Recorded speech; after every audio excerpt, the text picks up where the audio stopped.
This is the future. Today is January 14, 2024. It is 8:04 a.m. Earlier today, I did a video where People magazine sort of made reference to this fact-checking meta from Archewell. But I only read a portion of the People magazine that made reference to this post that Harry and Meghan had put on Archewell. So now I'm going to focus on it and read it. Okay? All right, so let's get started. Fact-checking meta. It doesn't matter whether your views are left, right, or somewhere in between. The latest news from Meta about changes to their policies directly undermines free speech. This should deeply concern us all. Contrary to the company's talking point, allowing more abuse and normalizing hate speech serves to silence speech and expression, not foster it. In an already confusing and, in many instances, intentionally disruptive information environment, Meta has shown their words and commitments have very little meaning or integrity. As they announce these changes, undoubtedly responding to political winds, they once again abandon public safety in favor of profit, chaos, and control. The company's decision to roll back protection is so far away from its stated values and commitments to its users, including the parents and families calling for a change around the globe, that it's now deeply deceptive.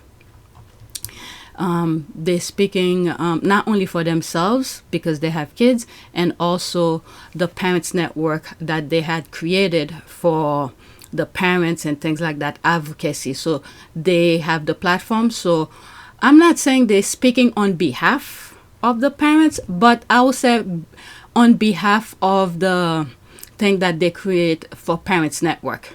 So I will assume majority of parents will agree with them on this aspect, especially those parents who have gone or experienced some of the losses that he had, that Archewell had highlighted when they debuted the Parents Network. All right, I hope I make sense with that. Millions of people are using Meta's platforms in the United States. Hundreds of millions more are using them globally. Many use the platform to spread joy, building community, and share empowering information. Unfortunately, Meta's recent decision go directly against its state's mission to build human connection and instead prioritize those using the platform to spread hate, lies, and division at the expense of everyone else. You know what? It's just chaos. Like they say, it's just chaos. It's very sad. This is the direction many of these people prefer to go. They have kids. Things may not be like that later on in the future. Why can't they set it up in a way where it's much safer for everybody, like what Archewell is trying to do?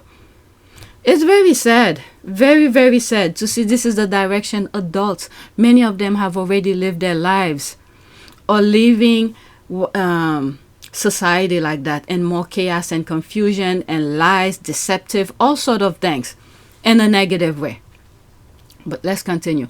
Millions of people are using Meta's platform in the United States. Hundreds of millions more are using them globally. Many use the platform to spread joy, building communities, and share empowering information. Unfortunately, Meta's recent decision go directly against its state's mission to build human connection and instead prioritize those using the platform to spread hate, lies, and division at the expense of everyone else. Another thing I've said is that if someone who's truly for that type of human connection, they have to create their own. And then when those type of hate and divisive is spreading in their platform, is just to remove them. I wish Harry and Meghan could create their own platform. I really wish they do. But there's so much work behind it. All right, let's continue. Given the profound global impact Meta's decision have on the world, of which many are still recovering from or actively suffering from, the politics of one country should never determine whether freedom of expression and civil and human rights are protected in the online spaces, to clearly shaping or destroying democracy. Online spaces must be designed with public safety and well-being at their core, resilient against political pressures and lapses and corporate leadership. This latest move from Meta is an example of a social media company fully aware of their power to shape public discourse, disregarding any responsibility to ensure that power is not abused and instead allowing either ego or profit, likely both, to guide decisions that affect billions.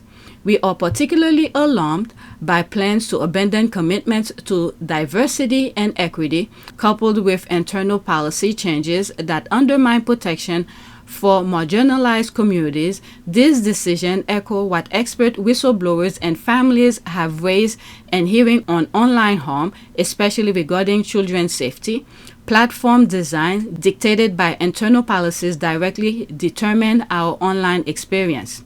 To ignore this is knowingly putting everyone in harm's way and contributing to a global mental health crisis. Not only that, one of the things that I'm not sure if I said it or thought of it, but never really explained it on any of my platforms, is that when certain groups or certain country want something to be the norm or to be globalized, they usually send them to the US.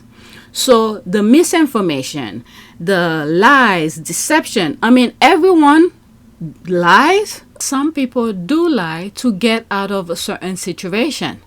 But to the extent to where this has become every time anyone of position of power open their mouths is full on BS that's coming out of their mouth, this is not acceptable. Okay? No, even priests, okay? No one, every now and then people do lie. But to the extent where people of position of power, should be telling the truth and things like that, this type of things should be the core for every political figures. But this thing, the lies, deception, and lack of integrity, you name it, any core of value to shape the mind, has been working very well in the United Kingdom. And then the United Kingdom is one of the countries who started this. When racism as such, as a philosophy, kicked in, was as a direct reaction to the abolitionist movement. The abolitionist movement driven by some of the leading intellectuals of the day, as well as driven by hundreds of thousands of ordinary people in this kingdom who signed petitions after petitions and presented them to the House of Lords. When the abolition movement really kicked in from the 1780s onwards, the planters had to respond. And so this is where you get the most virulent imagery about brutal, pagan, bestial. But the media is a powerful force. Black people in the literature and in the imagery. Cartoons portraying black people as licentious and depraved began to circulate. But the media is a powerful force. The anti-abolitionist Edward Long wrote, "The lower class women in England are remarkably fond of the blacks. In the course of a few generations more, the English blood will become so contaminated with this mixture as even to reach the middle and then the higher orders of the people. This is a venomous and dangerous ulcer that threatens to disperse its malignancy far and wide until every family catches infection from it."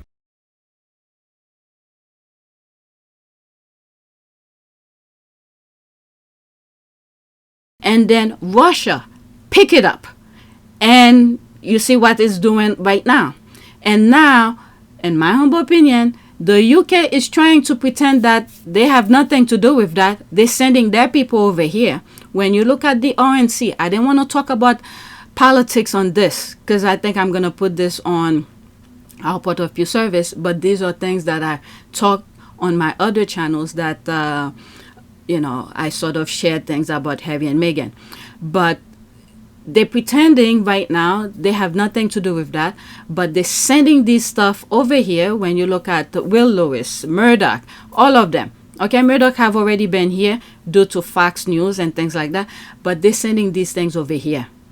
So the United States could globalize it so other countries could follow too. Okay, the others have been doing it secretly, under the rug kind of thing, but now they're sending it over here for us to globalize it.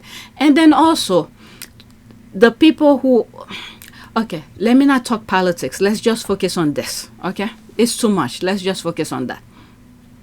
Meta's changes to its hateful content policies do not protect free expression, but instead foster an environment where abuse and hate speech silence and threaten the voices of whole communities who make up a healthy democracy.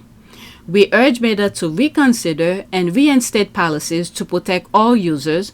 We also call on leaders across industries to uphold their commitment to integrity and public safety and online spaces, and we applaud leaders who refuse to kowtow to bullying. In response to these hateful setbacks, we continue to act. We proudly support organizations like the Center for Critical Internet Equity, Parents Together, Five Rights Foundation, Accountable Tech, Half the Story, the Microlab School, and Responsible Tech Youth Power Fund, who advocate for accountability and fairness online. Building on this commitment, we are making new contributions to those working to help policymakers better understand platform design impact and partnering with Screen Sanity to expand their curriculum with a safety by design module for parents navigating the digital age. Having worked in this space for the last 5 years and witnessing the real world devastation these decisions have, we feel there is no justification for why this industry behave as if they are exempt from the ethical and moral standard everyone else abides by.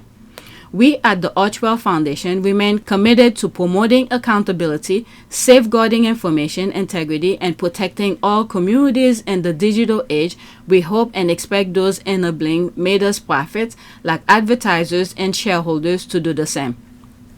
One of the things that crossed my mind while I'm editing this video, and I'm thinking, remember when Trump was in the campaign trail saying that he only needs them to vote this one time and after that they don't need to vote again? So they probably are so sure everything is gonna be at their favor from this point on to whatever it is that they want to do. There will not be accountability. So there will always be a blind eye on their unethical behavior that they're doing. This must be the reason why they feel like it's okay to do that, because I do not see any well-minded individual to see this is the way to go, the way that Meta is doing. So they must have something where they are feeling confident that the system is going to be catered and favored to them from this point on. We have to win this election, most important election ever. We want a landslide that's too big to rig. If you want to save America, get your friends, get your family, get everyone you know, and vote. Vote early, vote absentee, vote on election day. I don't care how, but you have to get out and vote. And again, Christians, get out and vote just this time. You won't have to do it anymore. 4 more years, you know what? It'll be fixed, it'll be fine. You won't have to vote anymore, my beautiful Christians. I love you, Christians. So why will they roll back all of this? I don't know. I'm just thinking out loud. Yeah, it's very sad. This is the way that these companies decided to the direction they want to go. And no wonder why I'm seeing those things that's happening on Twitter right now, where the abuse on Meghan, let's see what's trending. Yep, there it is. It's trending right now. Harry and Meghan. Meghan and Harry. So the hate is unbelievable. Let me see what they're saying. The first one. I'm not going to stay too long on this. Okay, community notes, Meghan Markle, the Duchess of Sussex, has not represented the British royal family since she and her husband Harry stepped back from royal duties on 18 January 2020. As such, they do not represent royal family in any public spaces. That's pretty true. So what are they saying here? Okay, Meghan Markle, Duchess of Sussex, member of the British royal family, Okay. So there's a correction here. I don't know. I don't want to. Okay, so let me not go into that. This will be on other channels. So instead, I'm just going to focus on this. And I agree with them 100%. There's no reason for Facebook, which is now Meta, is going in that direction. May God help us. Oh my God, this is sad. The link will be in the description. And check my other channels. There's other videos that I did on today's date. Check them out.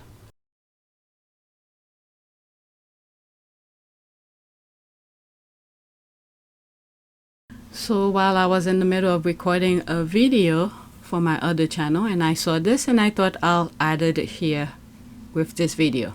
Okay, so this is Invictus Foundation who posted this 22 minutes ago.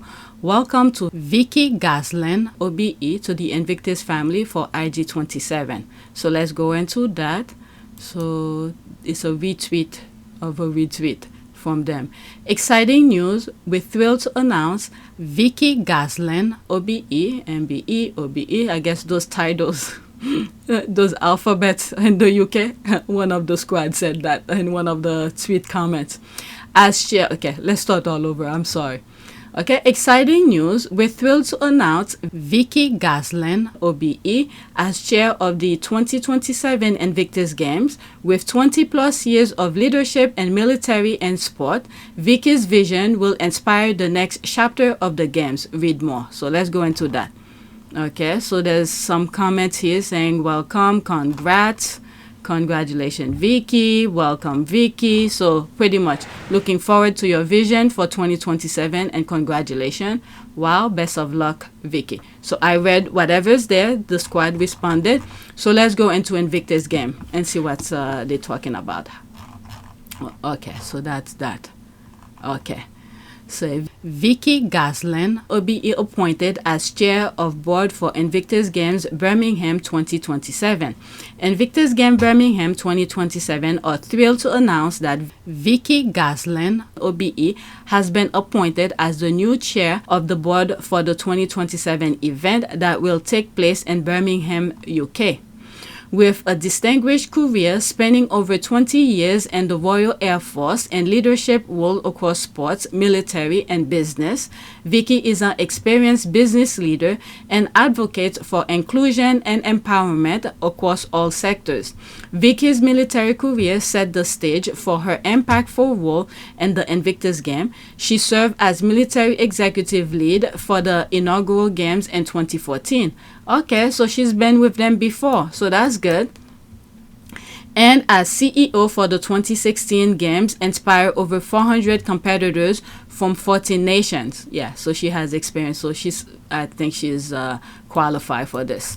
Her leadership during these formative years left an indelible mark on the Games with her commitment to competitors' empowerment and global community building, setting the standard for future Invictus Games. Today, Vicky continues to lead in the sporting sector at the highest level, serving as Chief Executive of GB Snow Sport, Chair of GB Surfing, and custodian of the Rugby Centurions, while also serving as Winter Sport Advisor to the British Olympic Association Board.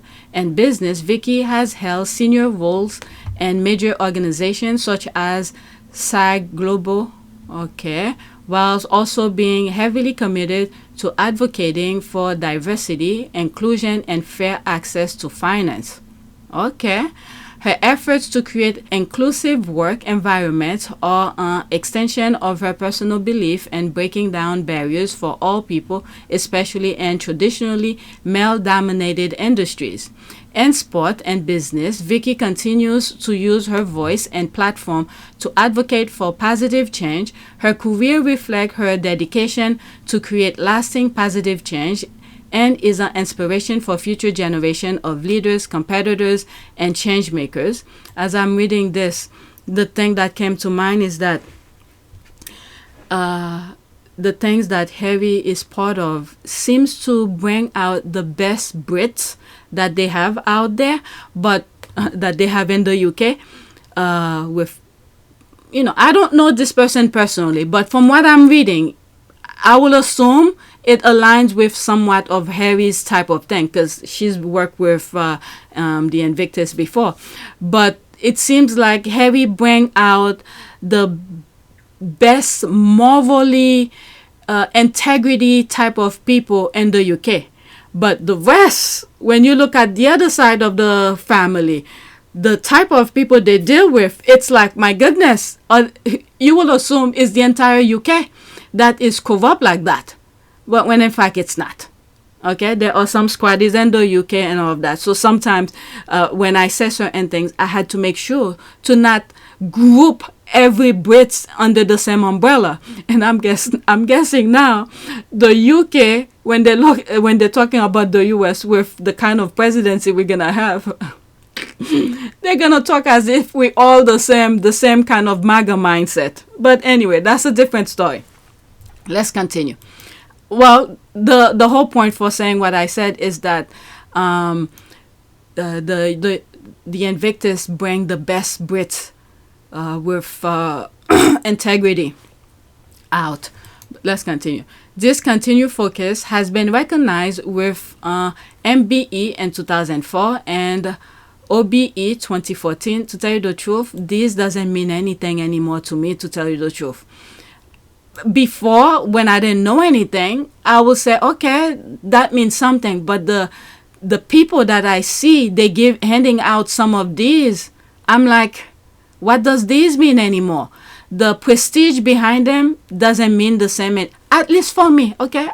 I haven't done anything to at least be considered of this. I'm not trying to talk as if I'm jealous, but based from what I'm seeing since I've been looking about Harry and Meghan, not on this channel. If you go on PYTE or Appu Team Sussex, these channels where I focus on some of these issues, you know, different politics, social issues and all of that, you will understand why I said what I said. It's not about jealousy. She probably does deserve it. Look at this. Look what I just said a few minutes ago. How Invictus tends to bring out the best of Brits that they have in the UK. But seeing what I've seen so far from the other brother and other things that they have, other people they have handed those alphabets to, I giggle a little bit because of a comment. All right, but other people they have handed these awards to, it seems like they're not deserving this type of award, because I used to think highly of them, but when I look, let's leave that alone.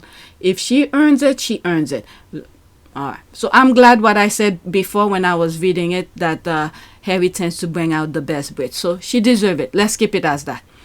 Okay. This continued focus has been recognized with MBE 2004 and OBE 2014 for her contribution to sport and leadership. Vicky Gosling commented, quote, "I am delighted to have been selected as the chair of the board for the Invictus Game 2027. A return to the UK for the 2027 event fills me with pride, and I look forward to providing my guidance and experience to the board and executive team." Helen Helway, CEO, Invictus Game Birmingham 2027, commented, quote, "We're proud to have Vicky join us for what will be her 8th Invictus Games. Vicky brings an unparalleled experience and passion that will be invaluable in leading the board over the next 2 years. Her leadership, commitment to inclusion, and dedication to empowering others will undoubtedly inspire the next chapter of the game." Now I'm a little bit, let me see something. Is she from the UK? Vicky Gosling. Oops, one thing. Yeah, Vicky Gosling. Let's see. Gosling remind me of what's that? Kate and John +8 or something. Okay, do they have a background of her? Where is she from? Let me pause for a second to see if she was born in the UK. Okay, I don't know. So let's leave it as that, okay? So I need to finish this video. So that's it. Please take a moment to subscribe, like, and share. If you want to support this channel, there's a PayPal link and a Cash App link in the description. You could donate. Those who have donated, thank you. All right, so that's it. Thank you for watching.